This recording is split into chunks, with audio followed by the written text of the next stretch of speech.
Hello students.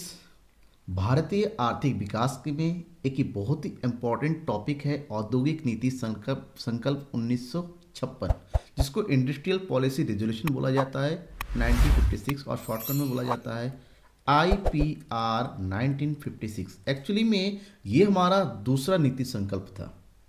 आज़ादी के बाद जब भारत 15 अगस्त 1947 को आज़ाद हुआ तो सबसे ज़रूरत थी कि भारत के उद्योगों का विकास किया जाए।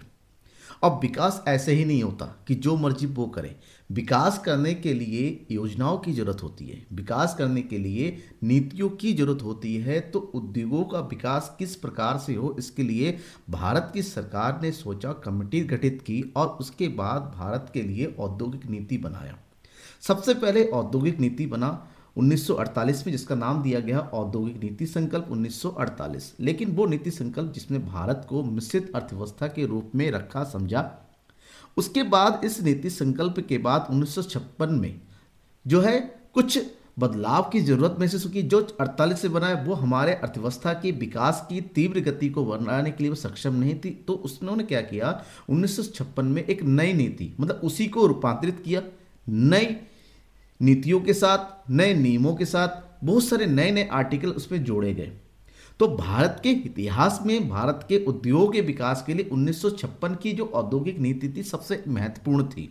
आखिर इस नीति में, आखिर इस औद्योगिक एक्ट में IPR 1956 ऐसा क्या था कि औद्योगिक नीति में ये सबसे ज़्यादा इंपॉर्टेंट इसको कहते हैं, या फिर उद्योगों का, इसको क्या कहते हैं, भारतीय औद्योगिक नीति का संविधान के नाम से भी जाना जाता है। कि भारत के में जो औद्योगिक उद्योगों का विकास हुआ उसके पीछे सबसे बड़ा हाथ जो था इसी नीति के था जहां पर भारत में आज़ादी के बाद से तेज गति से विकास को बढ़ावा दिया।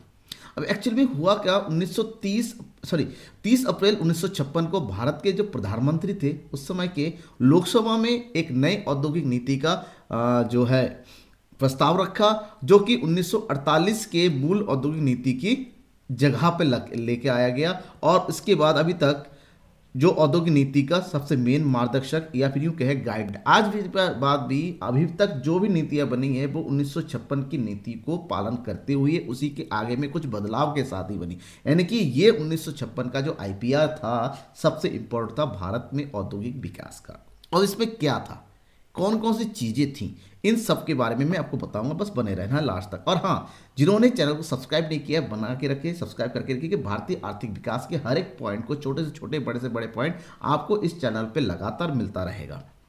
तो अब हम बात करते हैं कि यहाँ पर क्या हुआ इस नीति संकल्प में, जिन योजनाओं को लाया गया, जिन जिन चीज़ों को रखा गया, पॉइंट टू पॉइंट बताओ। जिसमें सभी नागरिकों को कतिपय मूल अधिकारों की गारंटी करने वाले भारत के संविधान का अधिनियम इसमें बताया गया।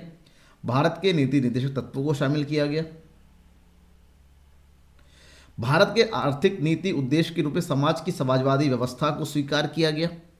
प्रथम पंचवर्षीय योजना का सफलतापूर्वक पूरा होने और तीव्र आर्थिक विकास के उद्देश्य के लिए द्वितीय पंचवर्षीय योजनाओं को प्रस्तुत किया गया। मतलब जब IPR 1956 को लाया गया उस समय हमारा एक पंचवर्षीय 1 अप्रैल 1951 से लेकर 31 मार्च 1956 तक ये पूरा हो चुका था। तो यहाँ पर नई आर्थिक नीति को जब लाया गया, इसमें संविधान के प्रमुख जगह सभी नागरिकों को, मूल अधिकारियों को बना के रखा सके, राष्ट्र की नीति निर्देशक तत्वों को संभाल के रखा जा सके, भारत की समाजवादी अर्थव्यवस्था को जो था मिश्रित अर्थव्यवस्था उसको बचा के, ठीक है ना। यहाँ पर समाजवादी तो नहीं, भारत की अर्थव्यवस्था कैसी थी, मिश्रित, जहाँ पर समाज को यानी कि सार्वजनिक क्षेत्र को विशेष महत्व दिया गया। अब बात यह थी कि इस IPR का उद्देश्य क्या था, यानी कि जो 1948 में नीति लाई गई उसकी जगह इस नीति का बदलाव किया गया। आखिर इसके पीछे का रीजन क्या था, उद्देश्य क्या था, उसके कुछ प्रमुख उद्देश्य थे। नंबर 1, आर्थिक वृद्धि की दर को तेजी से बढ़ा, त्वरित मतलब होता है तीव्र गति से आगे बढ़ाना, ताकि औद्योगिकरण को बढ़ाया जाए। क्योंकि भारत को उत्पादन क्षमता में वृद्धि करने की जरूरत थी, लोगों की आवश्यकताएं ज़्यादा थी, उत्पादन स्तर बहुत कम था, मैक्सिमम चीज़ों को हम इंपोर्ट करते थे, हमारी ज़रूरतें पूरी नहीं हो पा रही थी, बेरोजगारी दर बहुत ज़्यादा थी, गरीबी बहुत ज़्यादा। इन सबको दूर करने के लिए एक ही प्लान था कि उद्योगों को बढ़ाया जाए। तो औद्योगिक विकास की गति को बढ़ाने के लिए एक नई नीति की जरूरत थी, तभी इस नीति को लाया गया। भारी उद्योग, मशीन बनाने के उद्योगों को विकास करना, क्योंकि उस समय भारत में निजी उद्योग उतने डेवलप नहीं हुए थे, अंग्रेजों ने वैसे ही सब कुछ खतरनाश मार दिया था। तो भारत में भारी उद्योग जैसे इस्पात का, इंजीनियरिंग का, मशीनरी उद्योगों की आवश्यकता थी जिसकी विकास को बढ़ाया जा सके। सार्वजनिक क्षेत्र का विस्तार करना, वृहद और वृद्धिशील सहकारी क्षेत्र का निर्माण करना उद्देश्य था। निजी एकाधिकार और विभिन्न क्षेत्रों में कुछ ही व्यक्तियों के हाथों में आर्थिक सत्ता का केंद्रीकरण को रोकना, ताकि जो आर्थिक गतिविधियां हैं वो एक के पास सिमट कर ना रह जाए, क्योंकि समाज का भला करना है।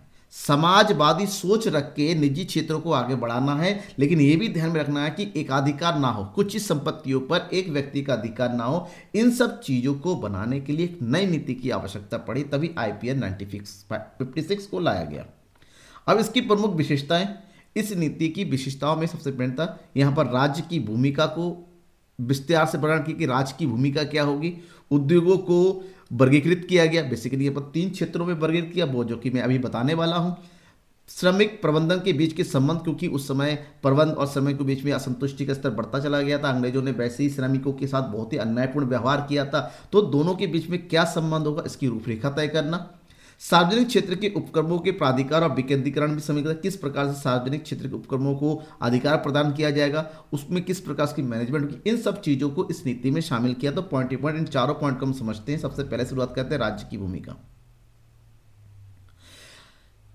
1956 की जो औद्योगिक नीति थी, इस नीति में सरकार ने राज्य को भारतीय उद्योग के विकास में इसको सर्वोच्च स्थान प्रदान किया। मतलब ये नहीं था कि निजी को दबाया, निजी क्षेत्र को नहीं दबाया गया, लेकिन राज्य की भूमिका को प्रथम स्थान पर ला दिया गया कि भारत की नए औद्योगिक उपक्रमों की स्थापना, यातायात सुविधाओं के विकास के लिए प्रमुख और प्रत्यक्ष उत्तरदायित्व जो है किसका होगा, राज्य का होगा, यानी कि सरकार की होगी।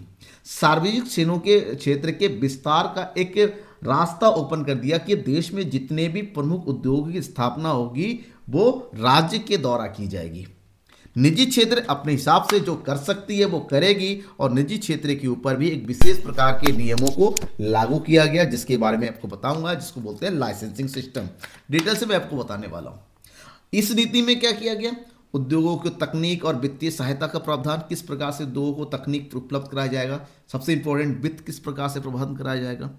देश के विभिन्न प्रदेशों को संतुलित और समन्वित विकास किस प्रकार से होगा, क्योंकि कहीं पर रॉ मटेरियल मिलता है, कहीं नहीं मिलता है, कहीं पर आवाजाही के साधन उपलब्ध है, कहीं पर नहीं है, लेकिन उसके बावजूद में देश में संतुलित विकास का होना जरूरी है। यूँ नहीं कि कहीं पर हमने कारखाने लगा रहे, कहीं पर है ही नहीं। तो संतुलित विकास को साधना भी जरूरी है, और ये तभी हो सकता है जब राज्य जो है प्रमुखता जो है औद्योगिक जो है सेक्टर को आगे बढ़ाए। औद्योगिक शांति और सद्भाव को बनाए रखने के लिए राज्य को प्रमुख भूमिका निभाना आवश्यक था। ग्रामीण और लघु उद्योगों की वृद्धि को त्वरित करना, क्योंकि सब कुछ निजी हाथों में छोड़ देंगे तो वो तो प्रलाप के लिए काम कमाएंगे, ना ही वो ग्रामीण क्षेत्र को ना ही लघु उद्योगों को वो ध्यान में रखेंगे, यानी कि दोनों ही क्षेत्र का विकास हो। इसीलिए राज्य को औद्योगिक क्षेत्र में प्रमुख अग्रणी भूमिका निभाने की जरूरत थी। तो इसी को 1956 में ये कहा गया कि भारत में उद्योगों का विकास सार्वजनिक क्षेत्र के द्वारा प्रमुखता से किया जाएगा, यानी कि यहां पर सार्वजनिक क्षेत्र को नंबर 1 स्थान पर रखा गया। उसके बाद था उद्योगों का वर्गीकरण। 1948 के संकल्प में 4 श्रेणियों की तुलना में 1956 में संकल्प उद्योगों को 3 श्रेणियों में बांटा गया। पहले 4 था, अब कितना है, 3। उद्योगों को 3 प्रमुख क्षेत्रों में बांटा गया। नंबर पहला वर्ग रहा ऐसा क्षेत्र जिसमें केवल राज्य का एकाधिकार हो, इसके अलावा कोई दूसरा क्षेत्र उसमें नहीं रख सकता। मतलब ऐसे उद्योग जिनको केवल सरकार के द्वारा, सार्वजनिक क्षेत्र के द्वारा ही आगे बढ़ाया जा सकता है। इस श्रेणी में 17 उद्योगों को रखा गया। इन्हें अनुसूची क के अंतर्गत शामिल किया गया। अनुसूची क की श्रेणी में 17 उद्योगों को शामिल किया जिसमें राज्य का एकाधिकार होगा, नहीं केवल सार्वजनिक क्षेत्र के द्वारा ही बिजनेस ओपन किया जा सकता है। इनको 5 प्रमुख वर्गों में बांटा गया। 17 उद्योग को रक्षा उद्योग, भारी उद्योग, खनिज उद्योग, परिवहन और संचार उद्योग और विद्युत उद्योग, जिनमें केवल और केवल सरकार के द्वारा ही यहाँ पर उपक्रम स्थापित किए जा सकते हैं। ध्यान रखना, 17 उद्योग जो राज्य के अधीन एकाधिकार किया गया, सरकार के द्वारा यहाँ के अलावा यहाँ पर निजी क्षेत्र के बिजनेस नहीं कर सकती। ठीक है, जो इसमें से 4 जो उद्योग थे, पहले जो आयुध, गोला बारूद, परमाणु ऊर्जा, रेलवे, विमान, इसमें सरकारी एकाधिकार में रहना था। और शेष 13 उद्योग को राज्य के सभी निकायों, मतलब नई इकाइयों, राज्य के द्वारा, इसमें राज्य सरकार है, राज्य सरकार के अधीन दूसरी संस्थाओं के द्वारा भी जो है नियंत्रित किया जा सकता है। लेकिन केवल और केवल पहले की जो 4 उद्योग थे, जिसमें जो औजार, गोला बारूद, ये जो है सरकारी क्षेत्र में एकाधिकार में रखा गया, केंद्र सरकार के अधीन रखा गया। ठीक है ना, ये पहला था। दूसरा वर्ग, जिसमें सार्वजनिक और निजी दोनों क्षेत्र को बराबर भूमिका प्रदान की गई। मतलब इसको अनुसूची ख के कैटेगरी में रखा गया। इसमें 12 उद्योगों को शामिल किया, जिसमें राज्य और निजी क्षेत्र दोनों समान रूप से मिलजुल के जिसको आगे बढ़ाया जा सकता है। इसमें क्या रखा गया? इसमें रखा गया सभी प्रकार के खनिज, गौण खनिजों को छोड़ के सड़क परिवहन, समुद्र परिवहन, मशीन टूल्स, लौह मिश्र धातु, टूल स्टील, कई प्रकार के। देखिए ये 12 प्रकार के उद्योगों को मैंने लिख दिया है, इसको आप आराम से देख सकते हैं, जिसको सार्वजनिक और निजी दोनों क्षेत्रों को मिश्रित रूप से, कि यहाँ पर सरकार के द्वारा भी उपक्रम को आगे बढ़ाया जा सकता है और निजी क्षेत्र के द्वारा भी लाइसेंस प्राप्ति के बाद अपनी उपक्रम को स्थापित कर सकती है। ठीक है, इसके बाद रखे गए तीसरा वर्ग, ऐसे वर्ग जो केवल और केवल निजी क्षेत्र के लिए छोड़े गए, जिसको वर्ग क और अनुसूची ख में सूचीबद्ध नहीं किया, इस क्षेत्र में रखा गया। उसके अलावा यानी कि 17 क्षेत्र सार्वजनिक के, 12 क्षेत्र सार्वजनिक निजी के छोड़ के, इसके अलावा इन 29-30 क्षेत्र को छोड़ के बाकी जो भी क्षेत्र है उपक्रम के उत्पादों के, उसको केवल निजी क्षेत्र के लिए छोड़ा गया और उद्योग निजी क्षेत्र के खुले छोड़ दिए गए। उनका विकास निजी क्षेत्र के पहल और उद्यम पर ही निर्भर था। लेकिन ध्यान में रखना ये नहीं कि यहाँ पर निजी क्षेत्र मनमाने ढंग से बिजनेस, यहाँ इसके अलावा यहाँ पर सरकार के द्वारा लाइसेंसिंग सिस्टम को भी शुरू किया गया कि कोई भी निजी क्षेत्र लाइसेंस लेने के बाद भी उपक्रमों की स्थापना या विकास कर सकती है। दूसरा पॉइंट है लघु उद्योग। लघु उद्योग मतलब यहां पर सरकार ने जो है उद्योगों को वर्गों में अटलावा यहाँ पर 2 प्रकार में, एक होता है वृहद उद्योग और दूसरा होता है लघु उद्योगों की श्रेणी में भी, यानी कि इसको बोलते हैं स्मॉल स्केल इंडस्ट्री, SSI की शॉर्टकट में कहा जाता है। ये वो जिसमें निवेश की मात्रा कम रखनी पड़ती है। यहाँ पर रोजगार, क्योंकि छोटे छोटे इसमें ज़्यादातर लोग काम करते हैं, तो रोजगार की उपलब्धता को सुनिश्चित करने के लिए, क्योंकि यहाँ पर अधिक पैसे की जरूरत नहीं होती है, लोग अपने घरों में छोटे क्षेत्र में कम पैसे के अपनी कुशलता का प्रयोग करते इन उद्यमों को शुरू किया जा सकता है। तो इसको लघु उद्योग के क्षेत्र में रिजर्व रखा गया कि ऐसे क्षेत्र जो केवल लघु उद्योग की श्रेणी में आते हैं, वहां पर जो है सार्वजनिक निजी क्षेत्र के द्वारा किसी प्रकार का उपक्रम स्थापित नहीं किया जाएगा। इनको विशेष प्रकार से सब्सिडी प्रोवाइड की गई और इनको कई प्रकार की सहायता प्रदान की गई सरकार के द्वारा, ताकि लघु उद्योगों का भी विकास हो सके। प्रादेशिक विषमताओं को दूर करना, इस नीति के अंतर्गत IPR 1956 में एक और काम किया गया, प्रादेशिक विषमताओं, क्योंकि जो भारत के विभिन्न प्रदेश है, उन विभिन्न प्रदेशों में कई तरह की विभिन्नताएं पाई जाती हैं। उन विभिन्नताओं में कहीं पर कच्चा माल किसी चीज़ का पाया जाता है, कहीं पर नहीं, कहीं विद्युत की प्रचुर आपूर्ति है, कहीं पर नहीं है, माल परिवहन सतत रूप से है या नहीं। इन सब चीज़ों को संतुलित रूप से कैसे विकास किया जाए, ये सरकार ने इसके संबंध में नीतियाँ बनाई।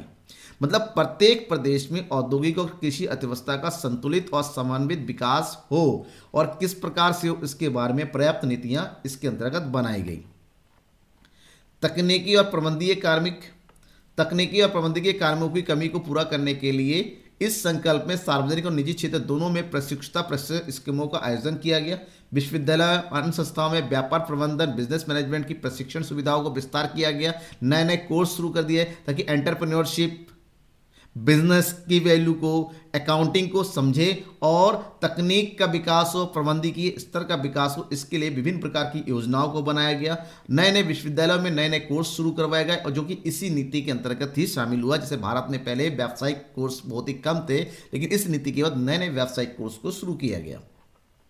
प्रबंधन में श्रमिकों की भागीदारी कैसी रहेगी, इस संकल्प में अच्छे औद्योगिक संबंध को बनाए रखने के लिए प्रबंध के साथ संबंध होने के लिए कर्मचारी और तकनीशियों की सम्मिलित परामर्श का प्रदान किया गया कि यहाँ पर मैनेजमेंट और एम्प्लॉय दोनों आपस में मिलजुल कर बिजनेस को कैसे आगे बढ़ाएगा, दोनों जो है शामिल हो सकते हैं। प्राधिकार का विकेंद्रीकरण क्या होना चाहिए, यहाँ पर कहा गया कि प्राधिकार का विकेंद्रीकरण होना चाहिए, उन्हें व्यापारिक उद्देश्यों का अनुसरण करना चाहिए, सार्वजनिक उद्यमों को उनके कार्यक्रम यथासंभव अधिक से अधिक स्वतंत्रता देनी होगी। मतलब सार्वजनिक क्षेत्र को यानी केवल सरकार अपना काम, सार्वजनिक क्षेत्र के ये भी कहा गया सरकार के नियंत्रण में होते हुए किस प्रकार से वो आगे बढ़ सके ये सुनिश्चित करना भी जरूरी है, क्योंकि सरकार हमेशा जो इंटरफेयर करेगी तो बिजनेस को इससे आगे बढ़ेगी। तो बिजनेस को आगे बढ़ाने के लिए विकेंद्रीकरण किया, वहाँ पर जैसे एमडी है, सीयू है, या फिर बोर्ड ऑफ डायरेक्टर, इन सब की स्थापना किस प्रकार से होगी इस बारे में प्रॉपर नीतियाँ यहाँ पर बनाई गई। सबसे इंपॉर्टेंट था औद्योगिक लाइसेंस।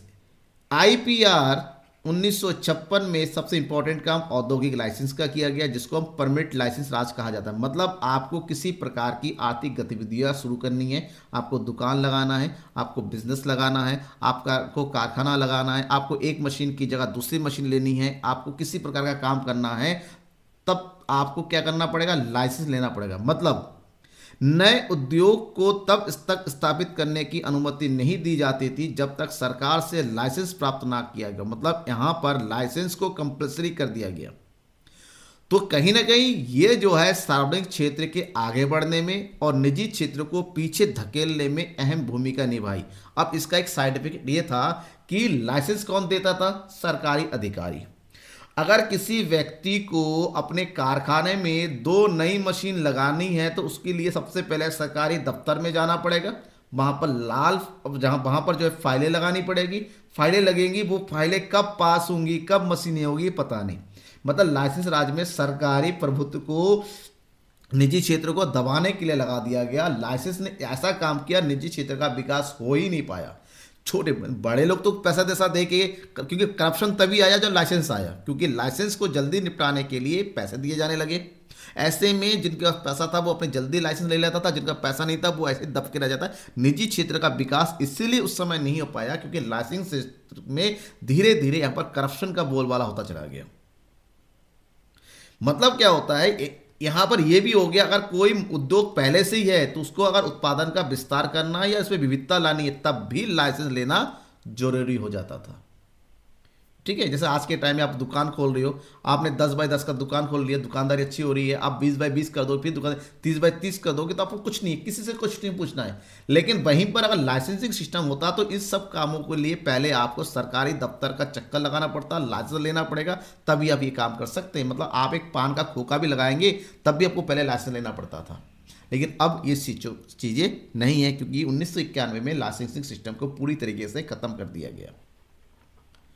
औद्योगिक रियायतें, सरकार ने पिछड़े देश के पिछड़े क्षेत्रों में जो बैकवर्ड एरियाज में थे उन क्षेत्रों में अपनी इकाइयां स्थापित करने के लिए और उस स्थापना को प्रोत्साहित करने के लिए विभिन्न प्रकार की रियायतें दी गई, जैसे टैक्स को कम करना, बिजली को कम दर पर देना यानी कि सब्सिडी पर प्रोवाइड करना, ताकि इन क्षेत्रों में विकास के लिए उपक्रम स्थापित किए जाए, निजी क्षेत्र वहां पर भी अपना काम कर सके। इसके लिए सरकार ने विभिन्न प्रकार के प्रलोभन दिए, रियायतें दी, जिसमें सबसे इंपॉर्टेंट था कि टैक्स को छूट देना और जो बिजली की उपलब्धता की, बिना बिजली के उद्योग आगे नहीं बढ़ सकता, बिजली की उपलब्धता को सुनिश्चित करना, वो भी कम दर पर।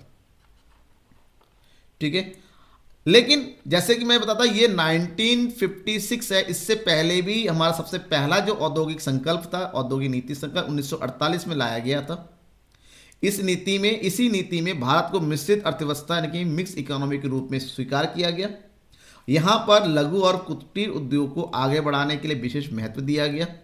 विदेशी निवेश पर प्रतिबंध लगा दिया, यहीं पर ही विदेशी निवेश को जो फॉरेन इन्वेस्टमेंट था पूरी तरीके से प्रतिबंधित कर दिया गया और उद्योगों को 4 प्रमुख क्षेत्र में बांटा गया था। 1948 की नीति की बात कर रहे हैं, जहां पर केंद्र सरकार का विशेष एकाधिकार वाला श्रेणी रखा गया, जिसमें हथियार, गोला बारूद, परमाणु ऊर्जा उत्पादन, रेलवे प्रबंधन को रखा गया।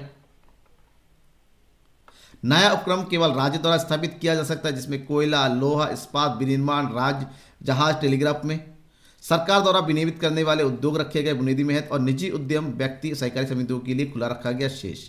मतलब 4 वर्गों में रखा गया, एक जो निजी क्षेत्र और एक नए उपक्रम और सरकार के द्वारा विनियमित करने वाले, मतलब जहां सरकार जो है लाइसेंस देगी, उसके बाद निजी क्षेत्र वाले रखे गए। 4 प्रकार में रखा गया, जो कि देश के विकास के लिए उतना काफ़ी नहीं था। इसीलिए इसके स्थान पे जो है 1956 में नई नीति को लाया गया, जिसको भारत का औद्योगिक संविधान के नाम से जाना जाता है। अगर क्वेश्चन आता है ना भारत के औद्योगिक संविधान किस नीति को कहा जाता है, तो वो है 1956 की नीति को, जिसको आज भी अनुसरण किया जाता है बेटा। Thank you, bye. कैसा लगा आपको क्लास, कमेंट बॉक्स में जरूर बताइएगा। ज़्यादा से ज़्यादा शेयर कीजिए अपने दोस्तों में ताकि वो लोग भी इस क्लास का फायदा उठा सके। Thank you and bye.